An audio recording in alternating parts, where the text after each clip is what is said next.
So the integrated cash in the integrated cash disbursement system, as we've mentioned, uh, in this one, I think the emphasis is that even if it's an advanced technology, the assumption given by the author is that it still uses the check for payment, so it's somehow manual because you generate it and you print it. Because in other organizations, if they use integrated system or advanced technology, they use the electronic fund transfer or the telegraphic transfer. So, um, so these types of payments are as mentioned, uh, utilize different procedures. As discussed, in the integrated cash disbursement systems, so the first part is that the system, the computer logic will look for the due date in the vendor invoices. Okay. So those that will be due for the day, checks will be automatically printed, and then as a form of control, as I mentioned earlier, it's good to have a spool file or output spool file. Those large checks need additional signatures, basically from the treasury supervisor or for the VP, automatically printing of or the recording of the payment in the register file. Vendor invoices are closed. Okay, the JP, the AP control cash accounts are updated, so the entry, debit, AP credit, cash. Then reports will be transmitted to the AP and cash disbursement department for management of bill filing. So as I mentioned to you, the clerical tasks in the basic technology by the AP and cash disbursements will now be transformed into supervisory task of reviewing. Then the reports will be filed. We now go to one of the important parts of this the cycles, the TPS, same with the revenue cycle, is the risks and controls.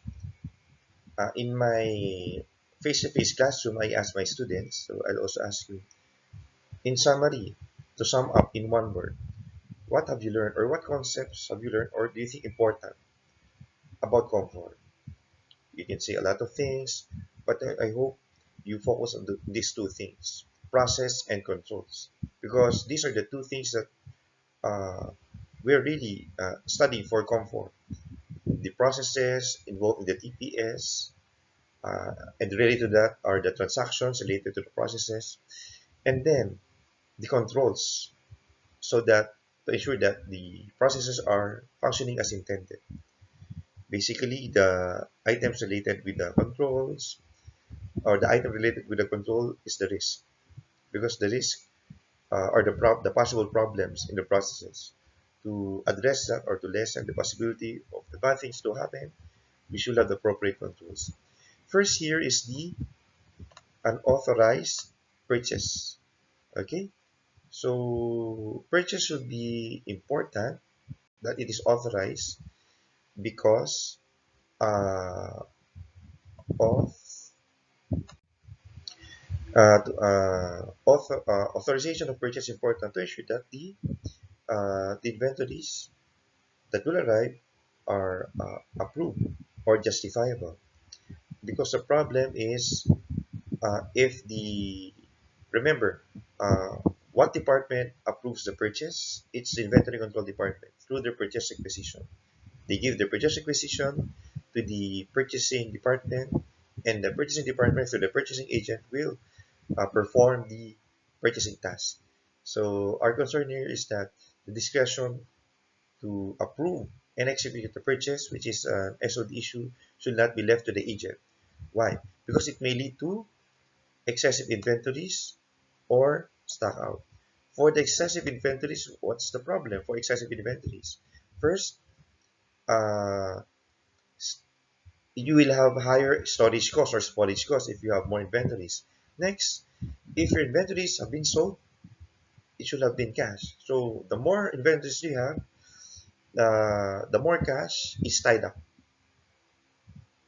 in your inventories. Or possible stock outs. Out of stock for this can result to lost sales for finished goods, And for raw materials, this could uh, pertain or result to manufacturing delays. And another thing for unauthorized purchase is it can be an opportunity for feedback rather, kickbacks. Okay, so you can approve suppliers who are not appropriate or were not authorized, and then these vendors can charge the company above market prices. So the difference in the too high prices and the regular price will be the kickback, which can be subdivided between the purchasing agent and the vendor. As I mentioned, so a physical control to address this one is transaction authorization. So we ensure that the transaction is valid and also the vendor. And the appropriate department to approve a transaction or a purchase is the inventory control department if we are talking about inventories. So it is through the document purchase requisition. As for the IT controls, there should be automated purchase approval. So that the main concern here is that we must prevent the purchasing agent to choose an unauthorized vendor. So the good thing with an automated purchase is that the computer logic or the computer program decides on the purchase and also for the valid vendor. So a key important thing or an issue here is that on the access of the valid vendor file. So there should be a separate individual department who adds or removes vendors in the valid vendor file. So they should perform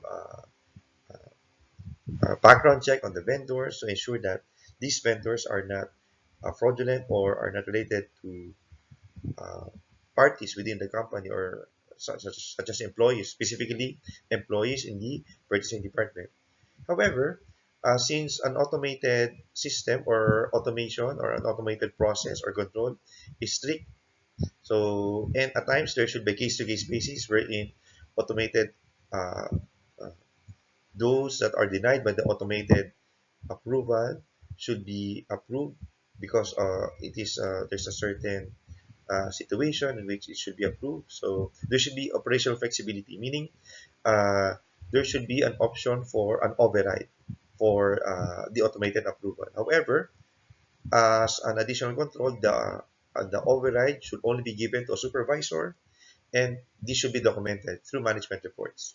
Similar with with the when you eat in fast food and there's an error by the cashier and they ask the supervisor to void the transaction, it's similar with this one. So the override should be done by the supervisor. Okay. So for the next risk, the risk of receiving incorrect items, meaning wrong product or incorrect quantity or goods not in good condition. This is particular. This risk is particularly in the receiving department. A physical control to address the risk is independent verification. So the physical counting of the receiving clerk should address this one.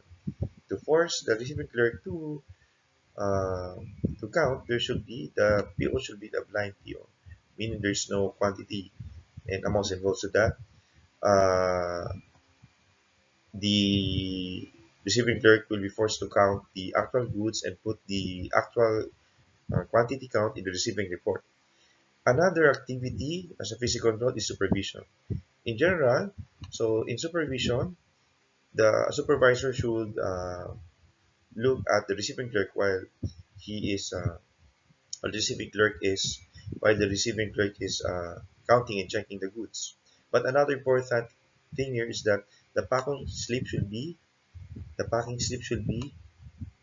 held by the what do you call this the supervisor, because if this will be in the hands of the receiving clerk, he will just look at the quantity in the packing slip and put it in his receiving report without performing the physical count. As for the IT control, so you can use a scanner technology instead of physically counting the goods to move away with the errors in counting or counting the wrong product. So you can just use the scanner system, and after scanning, the actual quantity and the correct product will be encoded in the system to be automatically matched with the details of the purchasing order or purchase order also encoded in the system, or already generated by the system in the previous step. Now for the risk of inaccurately recording transactions in the journals and ledgers. So the errors may be related to incorrect computation calculation. The number one here is really unrecorded liabilities. The main reason why there's a risk of unrecorded liabilities, first is that because there's a, this, there's an intentional underreporting of liabilities, because this will, if you have lower liabilities, this will increase your net assets, which will be uh, good for the company based on the FS, a good image of the company. But an erroneous, meaning no ill intent of an unrecorded liability happens because of the fact that after receiving the goods, in which after receiving the goods you have already an obligation to pay because you already received the inventory. The invoices, um, what you call this, the invoices are received on a later date. For example, if the goods arrive on December 31, usually invoices will be delivered, will be sent by the vendor on January 15. And that's why you have not recorded any liability yet. That's why it's possible that uh, liabilities like accounts payable will be left unrecorded. You take note of that. Or probably the AP is recorded in the wrong period. Instead of this year, it will be next year. Or the vendor bills us for goods not received, meaning back order. A back order is delivered goods. For example, if you ordered 1,000 because of out of insufficient stocks, the vendor will only supply 800. Then there's a back order of 200. But what happens is that they will bill us for the vendor will bill us for 1,000 items instead of the 800 items. Okay? Or inaccurately recording the payment, meaning under overpayment, or paying the wrong vendor, or basically uh, making a wrong entry into the GL. Instead of debiting liabilities and crediting cash for the payment, it's possible that you will commit an error of debiting utilities expense credit cash. Okay, so controls to address the risk of inaccuracies in recording is authorization. For authorization, as we mentioned, uh,